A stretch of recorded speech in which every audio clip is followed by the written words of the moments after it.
Assalamualaikum warahmatullahi wabarakatuh. Perkenalkan, nama saya Hasbur Rahman Afif dari Fakultas Sains dan Teknologi, Prodi Perpustakaan dan Ilmu Informasi.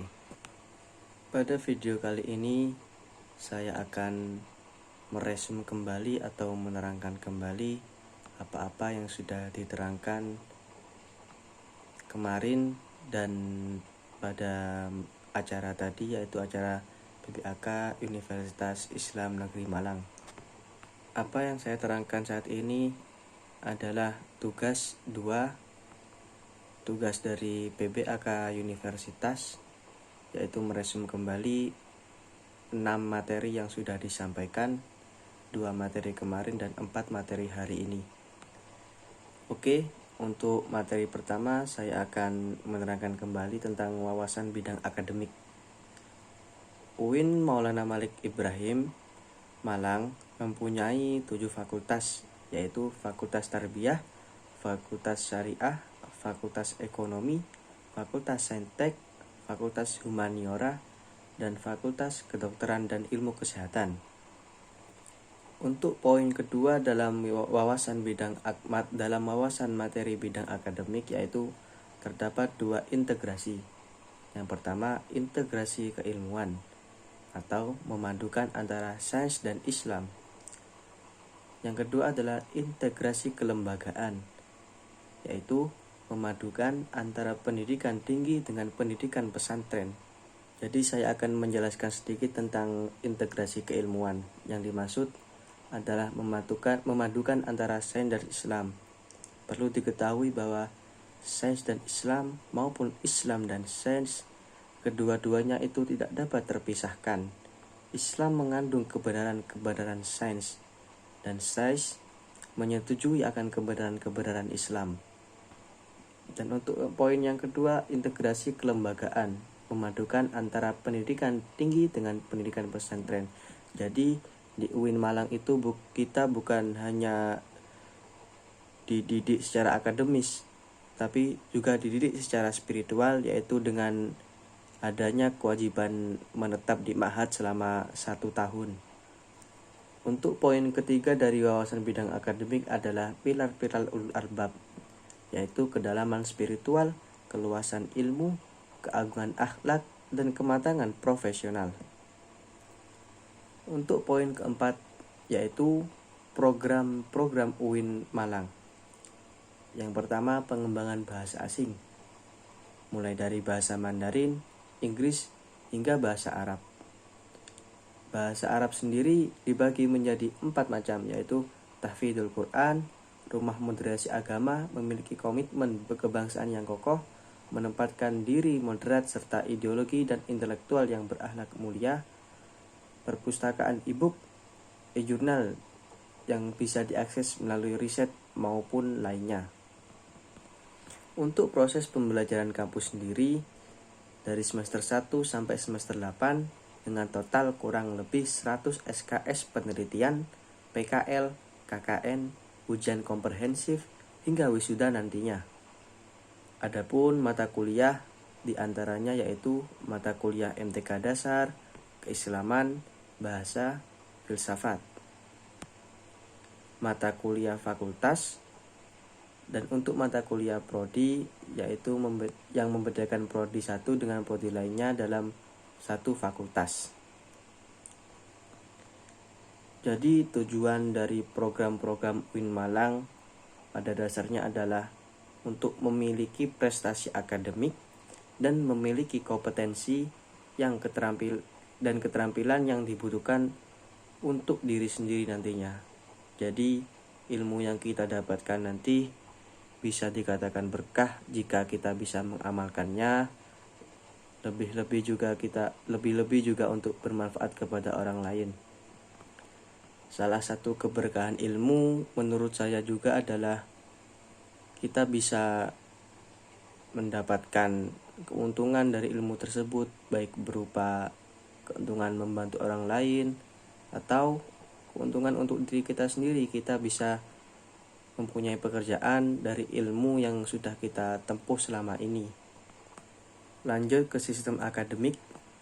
Ada 3 poin di sini, yaitu memprogram akademik pada mahasiswa semester 3 dan seterusnya, nilai IPK menentukan SKS di semester berikutnya,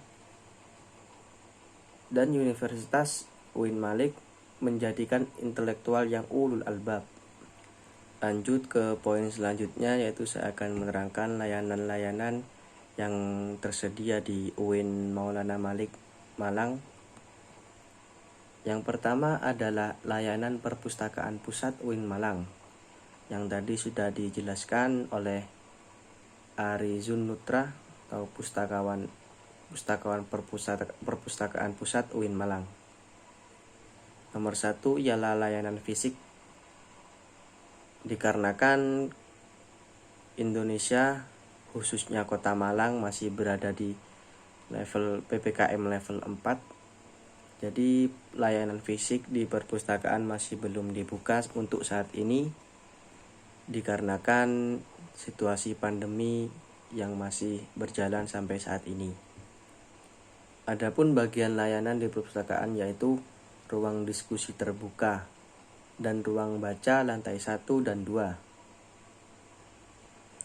Adapun yang tersedia di sana adalah open space untuk memfasilitasi belajar dan diskusi kolaboratif, fasilitas untuk gaya belajar soliter, layanan koleksi buku tercetak, yaitu buku-buku yang dapat dipinjam berada di lantai 3, untuk buku referensi dan tugas akhir yang hanya bisa dibaca di tempat berada, yaitu di lantai 2.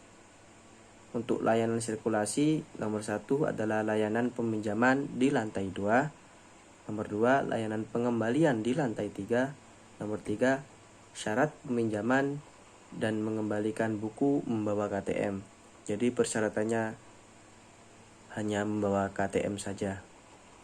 Untuk layanan daring yang tersedia saat ini yaitu database jurnal elektronik berlangganan, yaitu Springer Nature, Emerald, IFLA Journal. Untuk bisa mengakses database jurnal elektronik dari rumah, yaitu aktifkan email universitas melalui si akad. Nomor 2, mengisi form dan menggunakan email universitas. Untuk alur-alur pengunjungan perpustakaan, yaitu menyiapkan kartu tanda mahasiswa. Nomor 2, menitipkan tas di ruang loker, dilakukan oleh mahasiswa sendiri. Dan yang terakhir adalah men-scan KTM di komputer untuk statistik kunjungan.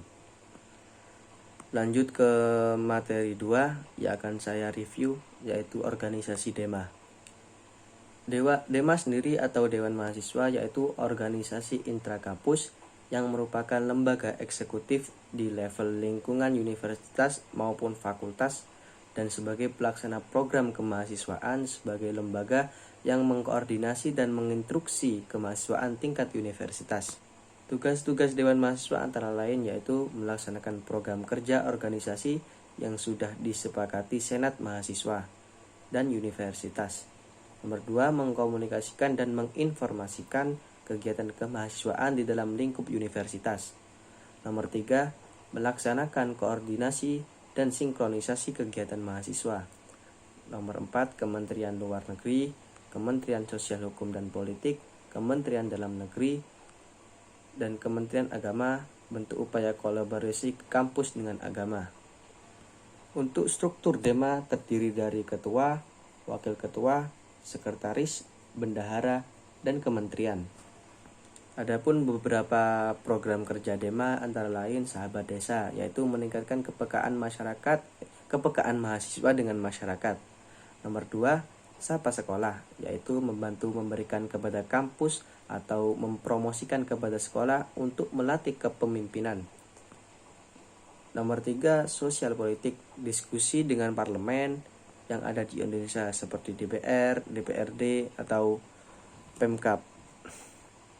Untuk visi dan misi DEMA antara lain, untuk visinya, nomor 1, terwujudnya Senat Mahasiswa sebagai lembaga legislatif transformatif.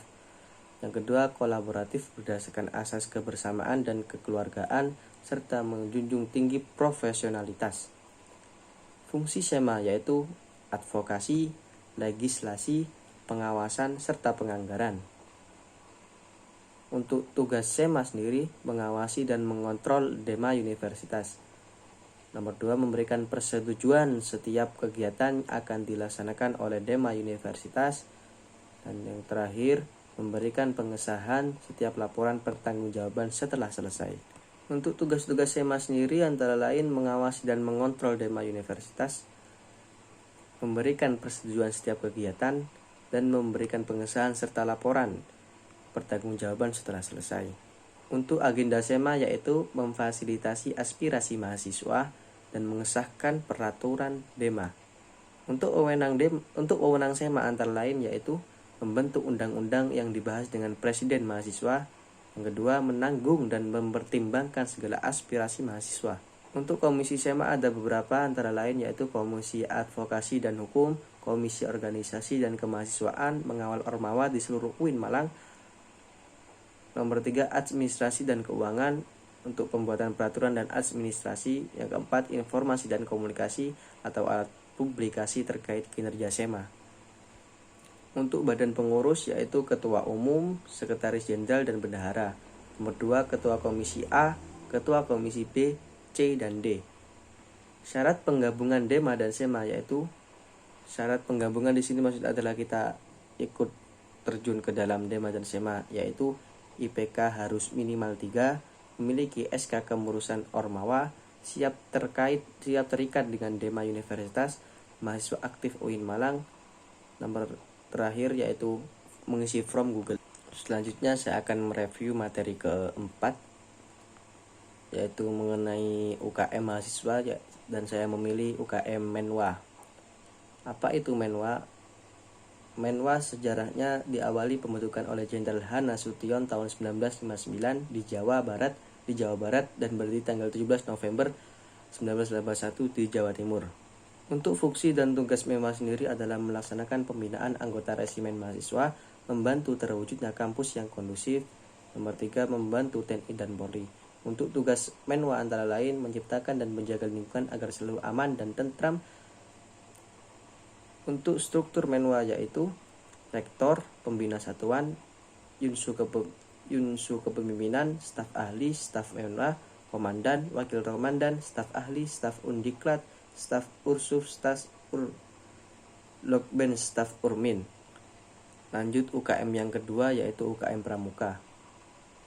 Visi dan misi UKM Pramuka antara lain menjadikan anggota rencana yang berpengetahuan luas, berbudi pekerti luhur, dan berpegang teguh pada kode kehormatan.